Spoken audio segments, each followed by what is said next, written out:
ഐക്യം വേണ്ട എന്നുള്ള നിലപാടാണോ? അതല്ലോ, ഐക്യവുമായി മുന്നോട്ട് പോകുന്നില്ല, തീരുമാനവുമായി മുന്നോട്ട് പോകുന്നില്ല. അതിൻ്റെ പിന്നിൽ രാഷ്ട്രീയ ലക്ഷ്യങ്ങളുണ്ടെന്ന് ഞങ്ങൾക്ക് സംശയം തോന്നിയിരിക്കുന്നു. എന്താണ് സാർ ഈ രാഷ്ട്രീയ ലക്ഷ്യം? അങ്ങനെ ഇപ്പോൾ പറയാൻ ഉദ്ദേശിക്കുന്നില്ല. അത് ഞങ്ങൾ ഇതെല്ലാം അങ്ങനെ തുറന്ന് പറയാനായിട്ടിരിക്കില്ല. സമദൂരത്തിനെതിരാണ് ഈ ഐക്യമെന്ന് തോന്നിയത്. അത് ഞാൻ എൻ്റെ സ്റ്റേറ്റ്മെന്റിൽ തന്നെ പറഞ്ഞിട്ടല്ലോ. സമദൂരം എന്നുള്ള ഒരു കാര്യം നടക്കില്ല. രാഷ്ട്രീയ ലക്ഷ്യം ഉണ്ടെന്ന് സംശയിക്കുമ്പോൾ സമദൂരത്തിനെ സംബന്ധിച്ച് നമുക്കൊരു സംശയം തോന്നുന്നില്ല, അത് നടപ്പാകും. ഈ കാലത്തിന്റെ ആവശ്യമാണ് ഐക്യമെന്ന് താങ്കൾ അന്ന് വാർത്താ സമ്മേളനത്തിൽ പറഞ്ഞിരുന്നു. അതല്ലോ, അപ്പം അതെന്തുകൊണ്ടാണ് അങ്ങനെ മാറ്റിയത് എന്നുള്ളത്? അത് കാലത്തിന്റെ ആവശ്യമായിരുന്നു. പ്രധാനപ്പെട്ട രണ്ട് ഹിന്ദു സംഘടനകൾ യോജിക്കേണ്ടത് കാലത്തിന്റെ ആവശ്യമായിരുന്നു. പക്ഷെ അതിന് ആ യോജിപ്പിന്റെ പിന്നിൽ അത് ഉന്നയിച്ച ആളുകൾക്ക് അതിന്റെ പിന്നിൽ അവരുടെ ഈ ആലോചനയുടെ പിന്നിൽ രാഷ്ട്രീയ ലക്ഷ്യമുണ്ട് എന്ന് ഞങ്ങൾക്ക് ബോധ്യമുണ്ട്. വെള്ളാപ്പള്ളി നേരിട്ട് വരാതെ എൻഡിഎയുടെ ഒരു നേതാവ് ഘടകകക്ഷിയുടെ ഭാഗമായിട്ടുള്ള അല്ല, അത് തന്നെ ഒരു കാര്യം. അത് തന്നെ ഒരു കാര്യം. അത് തുഷാറെന്നല്ല, ഒരു രാഷ്ട്രീയം കൈകാര്യം ചെയ്യുന്നത് കേരളത്തിലെ പ്രധാനപ്പെട്ട ഒരു നേതാവിനെ തന്നെ അതിന് മകനായാലും അങ്ങനെ വിടാൻ പാടില്ലായിരുന്നു. വിട്ടില്ല. വരാനായിട്ട് അനുവാദം ചോദിച്ചു, പറ്റില്ല എന്ന് ഞാൻ തന്നെ നേരിട്ട് പറഞ്ഞു. ഉണ്ട്, ഞാൻ നേരിട്ട് അറിയിച്ചു.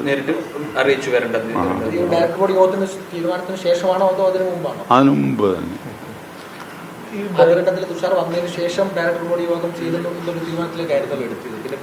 അതെ, പെട്ടെന്ന് തീരുമാനം എടുക്കാൻ കാര്യം എനിക്ക് ഈ വിഷയത്തിൽ കുറെ കൂടെ ചിന്തിച്ച് പെട്ടെന്ന് ഡയറക്ടർ ബോർഡ് അവർ വരുന്നത് കാക്കാതെ തന്നെ നമുക്ക് സ്വന്തമായിട്ടൊരു തീരുമാനം എടുക്കേണ്ടതാണ് എനിക്ക് തോന്നി. തീർച്ചയായിട്ടും ഇപ്പൊ ഏതായാലും അത് അങ്ങനെ തന്നെയാണ്. ഡയറക്ടർ ബോർഡ് അംഗങ്ങൾ ഇതിൽ കടുത്ത എതിർപ്പ് അറിയിച്ചു. അതുകൊണ്ടാണ് ഇപ്പോൾ ഇങ്ങനെ ഒരു തീരുമാനത്തിലേക്ക് പോകുന്നുള്ളൊരു വിവരങ്ങൾ വരുന്നത്. അങ്ങനെ ഡയറക്ടർ ബോർഡ് അംഗങ്ങൾ അങ്ങനെ ഒരു എതിർപ്പ് പറഞ്ഞു. ഞാൻ തന്ന കടലാസിനടിയിലൊന്ന് നോക്കി ആരാ ഒപ്പിട്ടിരിക്കുന്നു. ഞാനാണ് ഈ വിഷയം അതായത് ആദ്യം ഉണ്ടായ സംഭവവും അതിനുശേഷം ഉണ്ടായ കാര്യവും ഡയറക്ടർ ബോർഡിന്റെ മുമ്പിൽ അവതരിപ്പിച്ചത് ഞാനാണ്, സജസ്റ്റ് ചെയ്തത് ഞാനാ. ഇത് തന്നെ.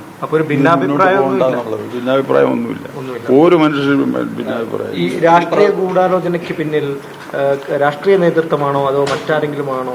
അതൊന്നും ഞങ്ങൾക്ക് അറിഞ്ഞുകൂടാ. പക്ഷെ ഞങ്ങൾക്ക് മനസ്സിലാകുന്നുണ്ട് കാര്യങ്ങൾ. അതുകൊണ്ട് വെറുതെ എന്തിനാ പൊല്ലാപ്പിന് പോകുന്നത്? അതിൻ്റെ ആവശ്യമില്ല. നമുക്ക് പോയാലും ഒറ്റയ്ക്ക് പോകുന്നതിനുള്ള എല്ലാ ഇതും NSSനുണ്ട്.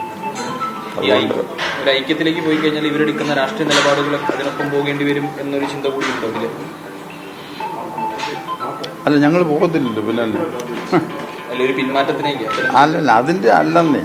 ഞങ്ങൾ വളരെ ശുദ്ധമായിട്ട് തന്നെ ആലോചിക്കുന്നത്. ഞാൻ സംസാരിക്കുന്നത് എൻ്റെ സമുദായത്തിനും എൻ്റെ പ്രസ്ഥാനത്തിനും വേണ്ടിയാണ്. അവർ സംസാരിക്കുന്ന ആർക്ക് വേണ്ടിയാണ് എനിക്കറിഞ്ഞുകൂടാ. ഈ റിലീസിൽ പറയുന്ന ഒരു കാര്യമുണ്ട്, അതായത് മുൻപ് പലതവണ ഐക്യത്തിലേക്ക് പെടുകയും പിന്നീട് വളരെ പെട്ടെന്ന് തന്നെ ഐക്യമില്ലാതായി പോയി ചെയ്തു. അപ്പോൾ വീണ്ടും അത്തരമൊരു സാഹചര്യം തന്നെ ഉണ്ടാകും എന്നൊരു നിരീക്ഷണം ആ റിലീസിനകത്തുണ്ടായിരുന്നു. അതല്ല, ഇത് കാരണം ഉണ്ടായിട്ട് തന്നെ നമ്മൾ പറയുന്നത്.